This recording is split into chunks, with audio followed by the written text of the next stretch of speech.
दोस्तों सोचिए, जिस समय यूरोप अपने डार्क एज की तरफ जा रहा था, उसी समय भारत के कई शहरों में साइंस, मैथमेटिक्स, आर्ट और एजुकेशन का डेवलपमेंट अपने सबसे अच्छे दौर में था। आज हम हिस्ट्री की बुक्स में एक लाइन को बार बार पढ़ते हैं कि गुप्ता पीरियड को इंडिया का गोल्डन एज कहा जाता है। आज के इस वीडियो में हम जानेंगे कि गुप्ता एम्पायर की शुरुआत कैसे हुई और उन्होंने ऐसा क्या किया जिससे उनका समय इतना विशेष माना गया। तो चलिए वीडियो को शुरू करते हैं।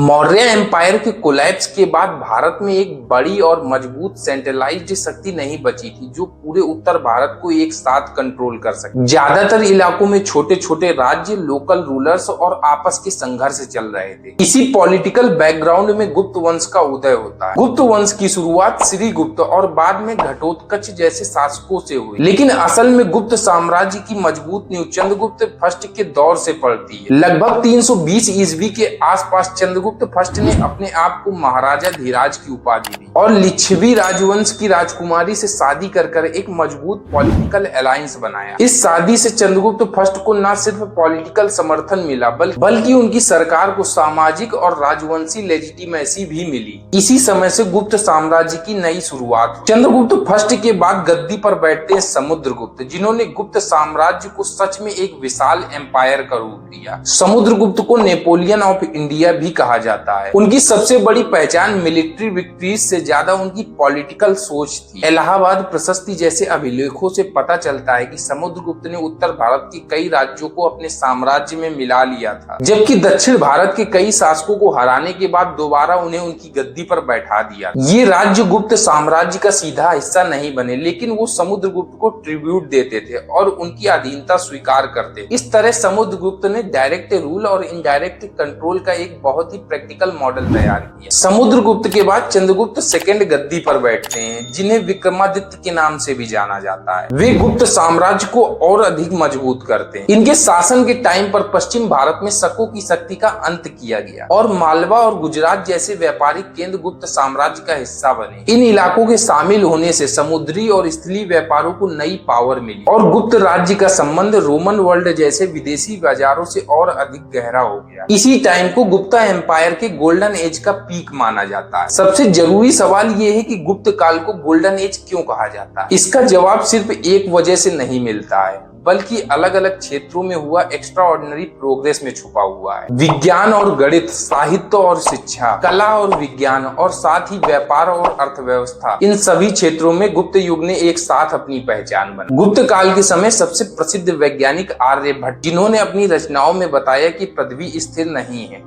बल्कि वह अपनी धुरी पर घूमती है। उन्होंने सूर्य ग्रहण और चंद्र ग्रहण के वैज्ञानिक कारणों को भी समझाया। इसके अलावा आर्यभट्ट ने पाई के मान का काफी सही अनुमान दिया और ट्रिग्नोमेट्री जैसे कॉन्सेप्ट्स को भी वैज्ञानिक रूप से विकसित किया। उन्होंने प्लेस वैल्यू सिस्टम और दशमलव आधारित गणना को भी मजबूत किया, जिसे बाद में पूरी दुनिया ने अपनाया। इसके अलावा गुप्त काल में ज्योतिष और खगोल विज्ञान सिर्फ घरों तक सीमित नहीं थी। इसका उपयोग पंचांग बनाने, कृषि के समय का निर्धारण करने और धार्मिक क्रियाओं के लिए सही तिथियों को तय करने के लिए किया जाता। इससे ये स्पष्ट है कि ऑब्जर्वेशन और कैलकुलेशन पर आधारित एक व्यवहारिक और साइंटिफिक कल्चर विकसित हो चुका। गुप्त काल के साथ ही नालंदा जैसे प्रमुख शिक्षा केंद्र का विकास भी जुड़ा हुआ। नालंदा एक रेजिडेंशियल यूनिवर्सिटी के रूप में विकसित हुई, जहां भारत के अलग अलग हिस्सों के अलावा चाइना, कोरिया और साउथ ईस्ट एशिया जैसे देशों से भी विद्यार्थी पढ़ने आते। इसके अलावा गुप्त काल को संस्कृत साहित्य का स्वर्ण युग माना जाता है। इस समय के सबसे प्रसिद्ध कवि और नाटककार कालिदास थे, जिनकी रचनाओं में अभिज्ञान, शकुंतलम, मेघदूतम और रघुवंशम जैसे ग्रंथ शामिल। इस दौर में काव्य, नाटक और व्याकरण जैसे साहित्य रूपों का व्यवस्थित विकास हुआ। गुप्त युग की कला को आज भी भारतीय क्लासिकल आर्ट की नींव माना जाता है। सारनाथ की बुद्ध प्रतिमा और अजंता की गुफाओं की चित्रकला इस युग की सबसे बड़ी पहचान मानी जाती है। इस समय मंदिरों की स्ट्रक्चरल आर्किटेक्चर का प्रारंभिक रूप भी विकसित हुआ। इसके अलावा गुप्त साम्राज्य के समय पर राज्य का लैंड रेवेन्यू सिस्टम काफी संगठित था और साथ ही शहरों का विकास तेजी से हो रहा था। देश के अंदर व्यापार के साथ ही विदेशी व्यापार भी हो रहा, जिसमें रोमन दुनिया के साथ मसाले, रेशम और कीमती पत्थरों का लेन लेन देन हो रहा था। गुप्त काल के सोने के सिक्के, जिन्हें दिनार कहा जाता, उस समय की आर्थिक स्थिरता और राज्य की समृद्धि को दर्शाता। इन्हीं सब कामों की वजह से गुप्त साम्राज्य को भारत का गोल्डन एज कहा जाता है। गुप्ता एम्पायर ने भारत को नए विचार, नया ज्ञान और नई पहचान दी। वीडियो पसंद आया हो तो वीडियो को लाइक करें, शेयर करें और चैनल को सब्सक्राइब करना ना भूलें। मिलते हैं इसी तरह के एक और वीडियो में।